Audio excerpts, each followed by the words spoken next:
did different moves after Ivan, and clearing out papers and drying them out, and then we did the move and reorganizing, I realized I had different articles and information on bread.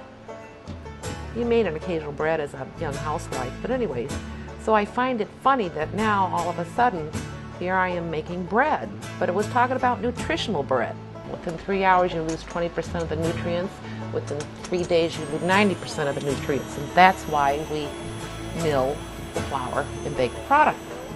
White wheat, where people get confused on, think of white flour. Well, in the 20s, 30, no, not 20s, 30, it's somewhere in there.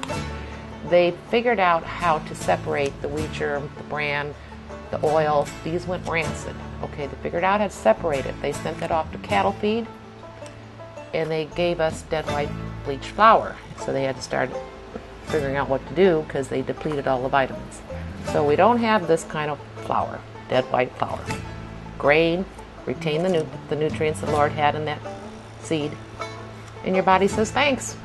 My daughter-in-law and my son moved off to Atlanta, and she called me one day and she said, "Mom, you need to be making the bread." I said, "No, I can't see me doing that. Not here in Cayman. I don't know how I'd get the grain here. I just can't. No, it's not an option. I'm happy with what we're doing." So when we moved off, she called up and she said, "There's no excuse. You can drive and get the bread." I said, "You're right." So, hence, my husband invested in the machinery. So we started making bread for our household. By going to the agricultural grounds, we've had an opportunity to be able to tell people about the bread, okay? That's been a blessing, a big blessing. And through that,